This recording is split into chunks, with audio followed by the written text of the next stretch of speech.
Hey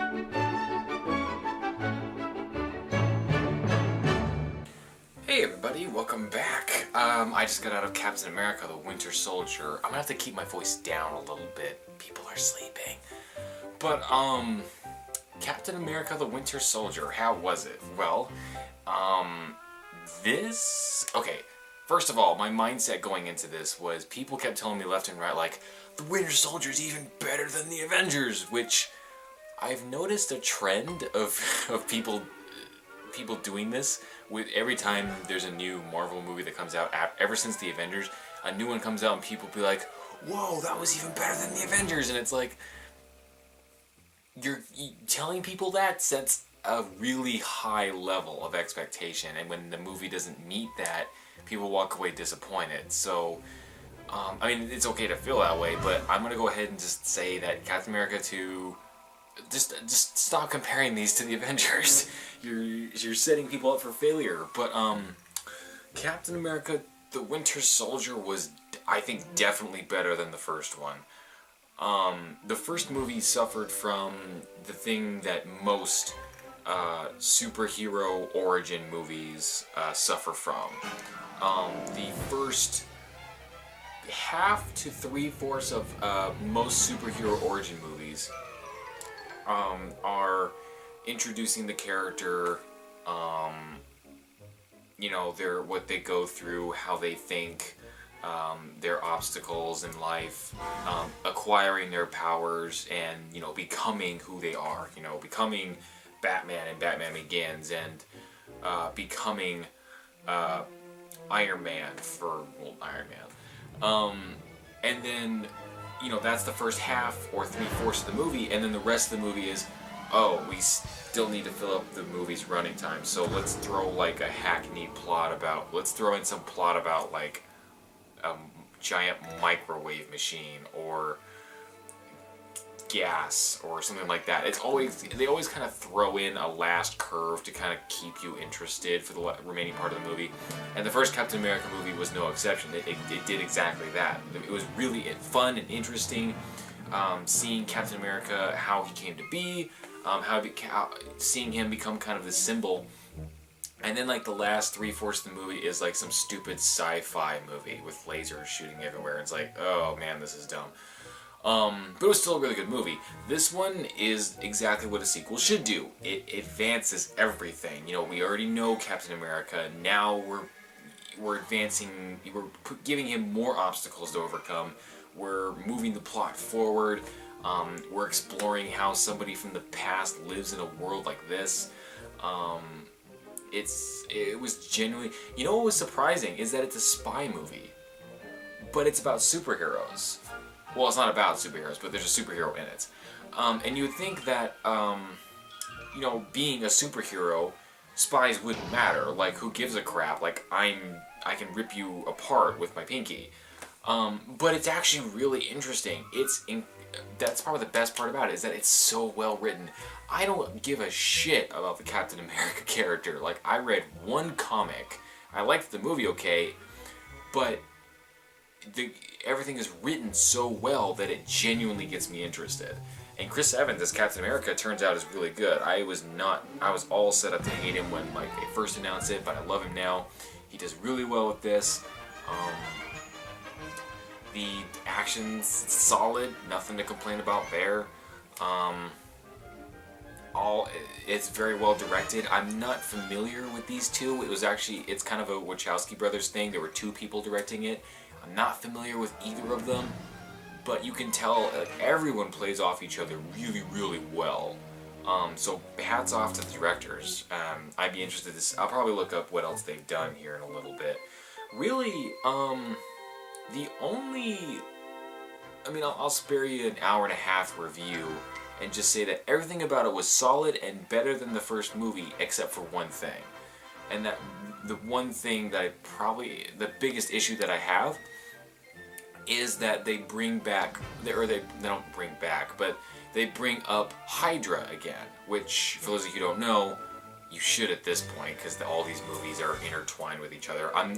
if I just spoiled that for you, it's your own fault for being this late in the game. But Hydra was the villain in the first Captain America movie, which I remind you took place in like back in World War II. So why are they relevant now? This new Captain America movie is set in the present. So forcing them back into this felt really, really awkward and forced and hackneyed. I was really uncomfortable whenever they would try and every single time that they would try and like remind you or force the Hydra thing back in there. Like some guy, you know, goes to shake a guy's hand and goes in close for the, you know, the hug, and he whispers, "Hail Hydra," or "Heil Hydra," or whatever, in his ear, and it's just really weird. Like, it didn't need to be there. You could literally just write out Hydra out of the whole movie, and it would not have changed anything in the least bit. It probably would have improved it because it would be a lot less confusing and forced. Because, again, why are they relevant in the new century? Like, I almost kind of, the one thing, I waited a little bit, because with a spy movie, there's a lot of that gets explained. There's a lot of twists and turns and characters backstabbing each other and hidden motives and things like that. So I gave it some time. I wanted to see if maybe there was more to it than what I thought. And I was sitting there thinking, I was kind of like, what if the Red Skull, who was the big bad villain in the first movie, I kept thinking, like, what if he actually survived the end of the first movie? Like, he didn't actually die. What if he just ended up going to the future, or to our present day as well? And that would mean that he kind of got a head start on, you know, keeping Hydra relevant in the 21st century. That would have made sense to me, but didn't happen. There's literally, like, next to no explanation. And what little explanation they have is really, really quick and not, like, detailed at all. They're very metaphoric about it, and it's like that. If you went to the bathroom in that scene, you'd come back just like, wait, Hydra is still a thing? So, I mean, I'm glad there wasn't any stupid laser fights like there was in the first movie, but,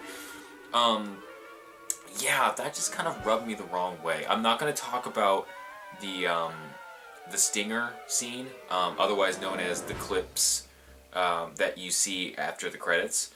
I will say there is one. There's two, actually. Wait all the way through the credits is what I'll say. I'm not going to talk about it because it's spoilery and it's not part of the movie. It's after the credits, so it doesn't count. So, maybe I'll make a separate video talking about that. But for now, the actual movie itself, really, really solid. Like, way better than I was expecting it to be. But don't let that, you know, get your expectations too high. Know going into it that it's going to be a spy movie. That's what you're getting into. If you're okay with that and you like Chris Evans' performance, I would say 100%, I would say go see it. And also, even more so, if you've been following the Marvel movies up to now and you're legit, like, you're into them, you buy into it, whether you read the comics or not, doesn't matter. If you like what Disney's doing with these Marvel movies, by all means, there is no reason not to go see Winter Soldier. Winter Soldier was... I will add in that I liked that the Winter Soldier was not the main focus of the movie. Like, you see him in the trailer, he's the guy with the Darth Vader mask and the robot arm. He's very much a afterthought, and that's good, because in a spy movie you need lots of time to explain things and keep the audience up with you so they're not lost. So I liked that. Basically everything that I didn't mention already gets a thumbs up, so go see it. I'm hoping that we're gonna pull ourselves out of the shitty movie slump we've had so far this year, because it's not been great. You got the Raid 2 coming out next week. Scarlett Johansson has kind of her own starring, like, alien, kind of like a species kind of thing going on. That's out. I want to see that. Hopefully that'll be good. But, yeah, in the meantime, it's not even just a dumb action movie. It's a smart action movie, which is rare. yeah, I'm done rambling. Go, by all means, go see it. Let me know if you guys end up liking it. No spoilers in the comments, or I'll erase it. But until next week, I'll see you guys then. Bye.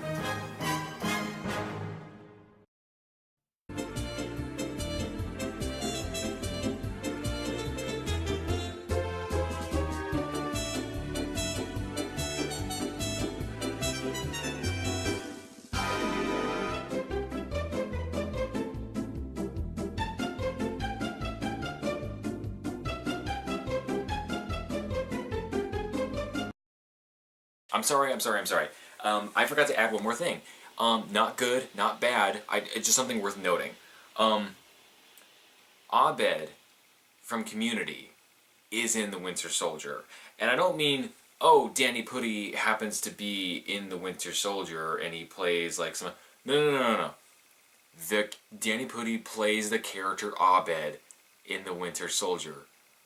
That means Abed is now canon in the Marvel Universe.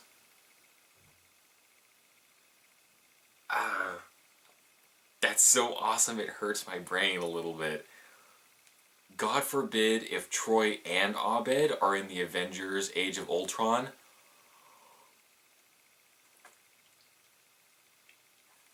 If for whatever reason Joss Whedon is watching this, please make that happen.